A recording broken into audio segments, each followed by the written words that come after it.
Et bonjour à tous, mon nom est François Letard, bienvenue sur ma chaîne JDR de 30, une chaîne consacrée au contrôle sur table, une vidéo. Je vais essayer d'être bref sur, parce que c'est frais à ma mémoire, peut-être un peu mes impressions sur Index Card RPG, du moins l'expérience que j'en ai eue à Festival Draconis le samedi soir. Écoute, moi quand je suis allé à Draconis, j'avais pas vraiment de plan quant aux autres parties que celles que j'animais, parce que bon, je voulais prendre ça aisé, fait que je voulais pas tout de suite me donner, comment je pourrais dire, promettre ma présence à une table nécessairement.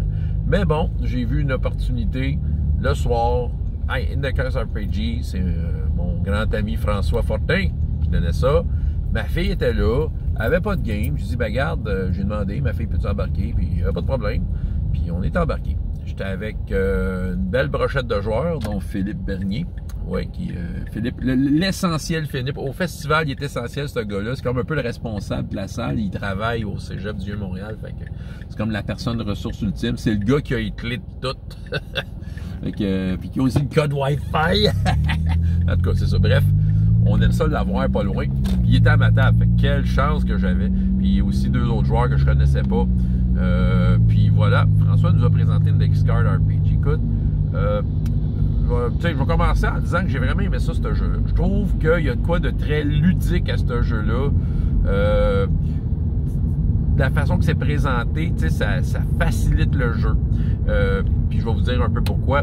OK, donc un jeu de rôle, on l'a fait en fantasy, il y a un dragon à tuer, tout ça. Selon François, il y a plusieurs façons d'approcher ça. Le meneur de jeu peut préparer des cartes. Dans le fond, parce que le jeu, le principe, c'est que tout est sur des cartons. Tu as des cartes de tout. Puis tu peux, lui, le meneur de jeu peut mettre sur des cartes des éléments, qui sont, c'est très vague, là. Ça va être surtout une image. Il y avait des dessins beaucoup. Puis il nous en a fait dessiner un petit peu en secret. Il nous a donné des cartons, dessiner une scène. C'est ça. Puis lui, dans le fond, il brasse ses cartes, puis il met ça sur la table. Il nous fait juste montrer la carte de la fin. Il y a un dragon à aller tuer. OK? Donc, c'est ça. On connaît la fin, mais le voyage, on ne le sait pas. Même lui, c'est un peu comme une rencontre aléatoire. Créer des personnages, ça se fait à travers de cartes qu'on pige. Puis on fait des choix d'objets. On choisit notre race, nos classes. En fait, il y a des trucs qui sont pigés au hasard, surtout des objets.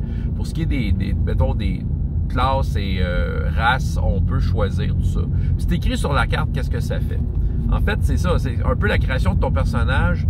Tu vois un peu où est-ce que s'en va ton personnage, c'est quoi les règles qui sont reliées à ton personnage sur les cartes qui sont écrites. C'est surtout au niveau des bonus que c'est important de le savoir. Là, à un moment donné, tu te constitues un beau paquet de cartes que tu as devant toi. Des objets, puis tu sais, c'est tous les objets, là. Même les objets mondains sont quand même décrits sur des cartes. Ta classe, puis tout ça. Puis là, visuellement, c'est ça. Il n'y a pas beaucoup de choses à écrire, du moins de la façon que François nous l'avait présenté. Oui, tu as ta fiche de personnage. Tu vas juste mettre le total de tous tes bonus que tu as ramassés à travers de tous tes objets. C'est ça, parce que tes caractéristiques viennent race, classe, mais aussi des objets qui peuvent faire partie de tes caractéristiques. Puis tes points de vie. En fait, pendant le jeu, je vais le dire tout de suite, dans le fond, la seule fois que tu vas utiliser un crayon pour quelque chose, c'est pendant le jeu, c'est pour tes points de vie. Parce que le restant, c'est tout sur tes cartes. Quand tu ramasses un objet, tu rajoutes une carte, puis tout ça. Le jeu, il marche avec beaucoup de procédures. OK? Il y a toute une procédure. À chacune des scènes, on pige un degré de difficulté. OK? La scène, il y a un degré de difficulté d'attribuer à la scène. Tout ce que tu essayes de faire, bon, ça va être cette difficulté-là. Fait que, quand ça va varier, c'est écrit sur la carte du degré de difficulté, ça va être écrit. Si tu veux faire de quoi de plus difficile, en fait, c'est 3 points de plus que le degré de difficulté. Si tu veux faire de quoi de facile, c'est 3 points de moins. Fait que tu sais déjà à quoi tu as affaire pendant toute la scène. J'avoue que c'est le fun parce que tu peux comme monter un peu tes stratégies, savoir, hey, toi, tu es meilleur là-dedans, tu pourrais peut-être essayer ça. Tu sais, ça ouvre la discussion entre les joueurs. Moi, j'aime ça. Ben c'est ça, mettons, la première rencontre qu'on a eue, il y a le village là, qui avait un niveau de rencontre assez bas. Tu sais, des fois, on essaie d'avoir de l'information, ben roule le dé, savoir si tu le sais, ben tu roules contre la difficulté et tout ça. Ben c'est ça, ben je sais que la première rencontre qu'on a eue, entre autres, c'était des squelettes. L'habitude des squelettes, bon, c'est pas trop impressionnant, mais il y avait une grosse difficulté. Fait que c'était des squelettes tough à battre. C'est ça, c'était... écoute, c'était intéressant comme rencontre parce qu'on a eu de la misère, tu sais. à toutes les fois que tu finis un combat, il y a des trésors qui sortent. Je pense que c'est un par monstre. Peut-être que je me trompe, mais tu sais, c'est ce que j'ai cru voir, c'est ce que je crois me rappeler. C'était un par monstre. Bon, fait que t'as un trésor. Bon, ça, c'est le bout qui est un peu whack. Moi, je dis pas non à des cadeaux. Je prends tout, hein. Tu sais, quand t'es joueur, là, tu chialeras pas sur un cadeau. C'est juste que là, c'est le bout. C'est peut-être parce que c'était en format one-shot, puis que, bon, ça facilitait les choses. Peut-être que quand tu es dans une campagne, tu peux un peu plus contrôler ce bout-là en tant que meneur de jeu. Mais souvent, le loot, c'est carrément pigé au hasard dans la pile de cartes au complet. Fait que les squelettes, je me souviens pas des objets qu'on a eus, mais c'était clairement pas des objets que des squelettes. Ça serait logique qu'ils aillent. c'est ça qui arrive. Pourquoi, OK, on pigeait des objets magiques super hot, mais comment ça se fait qu'ils n'utilisaient pas, tu sais? C'est ça. Mais je pense que aussi, question gestion, c'est facilitant. On s'entend, là. On était content de les avoir, les objets. Là. Je suis pas en train de chialer que je les voulais pas. Mais je dirais que, mettons, dans une campagne, si tu veux faire une campagne sérieuse, il y a peut-être moyen d'un peu contrôler cet aspect-là pour faire en sorte que ce que tu retrouves, le loot que tu retrouves ait un plus de sens narrativement, si on veut. Mais tu sais, si tu gardes ça ludique, même en campagne, si tu gardes ça ludique, regarde, t'es prends les objets, là. Tu cherches ta gueule, puis t'es prends. Parce qu'à la fin, t'en as besoin. Écoute, c'est la seule affaire, je dirais, que dans le jeu, que je disais que, tu sais, que le fil conducteur pouvait dévier parce que, bon, t'avais des objets un peu qui arrivaient de n'importe où, puis pour aucune vraie raison, là. Mais reste que là, la mécanique de jeu est le fun. C'est du fantasy classique. Tu retrouves ce que tu t'attends d'un jeu de fantasy classique. Tu te ramasses avec plein d'objets, comme dans le bon vieux temps de donjon, que tu te retrouvais avec plein d'objets que tu trouvais. Ben, tu prenais au moins le temps de les trouver. Ils étaient cachés. Il était presque logique dans le temps. Mais c'est ça. Dans le fond, ça essaie peut-être de reproduire un peu ça. Puis c'est ça. Puis t'as tous les clichés pis tout ça, puis tu sais, il me semble qu'on le filait, là, qu'il y avait un halfling, que moi j'étais un nain, on me semble qu'on le filait bien. C'est peut-être aussi la qualité des joueurs qui faisait en sorte qu'on pouvait bien le vivre.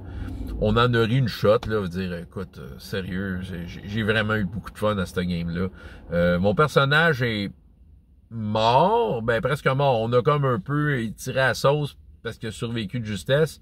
Je vais vous expliquer en tout cas la scène par rapport à mon personnage. Bon, le dragon arrive, on sait qu'il a un point faible, c'est son ventre. Fait que moi, je voulais aider tout le monde à essayer d'atteindre le ventre. Fait que ce que j'ai fait, c'est que dans la caverne du dragon, j'ai grimpé plus haut dans la caverne pour me percher et l'insulter.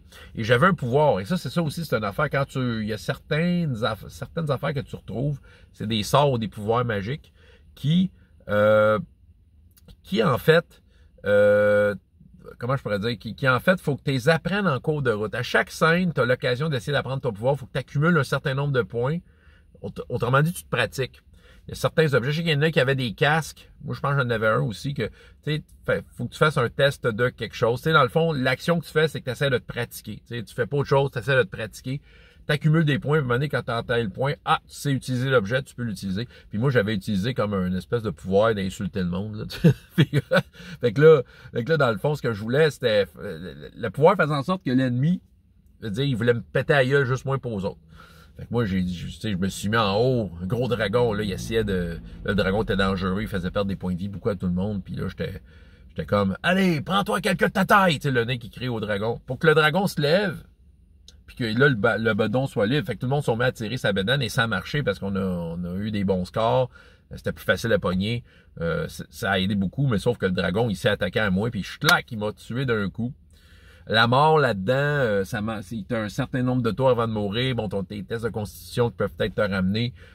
Il y a différentes mécaniques. C'est pas une mort immédiate, mais c'est une mort imminente. Puis dans le fond, là, sauf que le dragon était dans un pit de lave. Fait que dans le fond, moi, je sais pas si François y a passé. Il a peut-être passé, mais j'ai dit, mais là, écoute, je suis en haut, je suis juste perché sur une roche, je suis en train de tomber dans la lave, moi, là. Lui, il me regarde, OK, il fait un test de dextérité que j'ai raté, je suis tombé dans la lave. Fait que là, c'était comme, OK, oui, ça, je suis mort. Là, on en a ri une shot. C'était comme, prends-toi quelqu'un de ta taille, porte! Je pense, en fait, je me suis fait taper sa gueule avec 3-4 critiques dans le game. Je pense que je suis mort au moins 2 fois, mais j'ai été guéri. Mais c'est ça. Fait, sauf qu'il y en a un qui avait son casque qui était immunisé au feu. Fait qu'il a décidé de me sauver. Fait qu'il a sauté dans le lac de lave. Puis on est tous les deux sortis tout nus parce qu'on a tout perdu notre stock. C'est ça la règle. Si tu tombes dans la lave, tu brûles tout. Fait que moi, je suis sorti semi-calciné. Puis lui, il est sorti tout nu, tout propre, tout nu avec son casque. C'est ça. C'était Philippe. Merci Philippe, t'as sauvé mon personnage. Mais c'est ça. Écoute, j'ai aimé ça. Ma fille, elle a adoré, en fait. Elle m'a demandé que je lui trouve ce jeu-là. Je vais regarder ça. Je sais qu'il existe en français. Mais je sais que Bon Dur, qui m'écoute, il m'en a déjà parlé. Il m'a déjà partagé des documents de ça pour que je regarde ça. J'avais regardé ça d'un œil, mais tu sais, bon, je t'occupais ailleurs, j'ai pas pris le temps de le lire. Mais bon, ma fille, elle a un intérêt réel. Je pense qu'elle a aimé ça. Les cartes avec des petits dessins. Surtout que François, écoute, lui, il est homemade, ce gars-là. Il fait ses trucs à la main. Ça, j'avais joué l'année passée à Traveler aussi. Toutes ces petites cartes, c'est tous des bonhommes qu'il a dessiné lui-même, qu'il a tout écrit à la main. Sérieux, le gars, il fait ça. Comment je pourrais dire, il y a de quoi de très organique dans sa façon de présenter les jeux. C'est ses cartes, c'est ses affaires, c'est lui qui les a faites. Tu sais, il n'arrive pas avec des affaires déjà imprimées d'ailleurs, un peu, mais tu sais, Index Card RPG, c'était tout fait à la main. Tous ces objets, tout était là. Le gars, il dessine bien aussi, tu sais. Puis écoute, il y a du travail là-dedans. Tu sais, il y a comme, on sent la passion, puis la patience de faire ces affaires-là, tu sais, c'est respect là, à ce produit-là, à ce qu'il nous a présenté. Fait que je pense que ma fille a beaucoup aimé ça, tu sais, d'avoir les petits dessins, tout ça, tu sais. Puis je pense, elle a vraiment embarqué, puis elle a comme très bien compris le jeu. Mais c'est vrai que, tu sais, quand t'arrives d'une scène, tu sais déjà c'est quoi la difficulté, ben, tu sais, t'as pas à attendre qu'un meneur de jeu te fasse une surprise, puis dire, ah, c'est 20 finalement. Non, mais c'est ça, tu sais, ça va être ça, OK? Quand, tout le monde est régi sous cette difficulté-là. Ce qui fait que, tu sais, elle était capable de gérer ses affaires. Moi, je pense qu'elle a aimé ça. Donc, hey, merci François. Pour ça, si tu m'écoutes, j'ai adoré mon expérience. Encore une fois, cette année avec toi. Cette année, ça fait 2 années en ligne que je joue une game avec toi. J'avais aimé ça pour Traveler, mais je pense qu'Index Card est venu me chercher un peu plus. Je pense que la vibe était très, très bonne autour de cette table-là. Puis, on en a ri une shot. Du bon fantasy classique avec un système qui te permet de le faire. Puis, t'as l'impression que c'est ça. François Letarte, JDR de 30 et jusqu'à la prochaine fois, il y a autant de plaisir dans la vie que dans les jeux. Au revoir.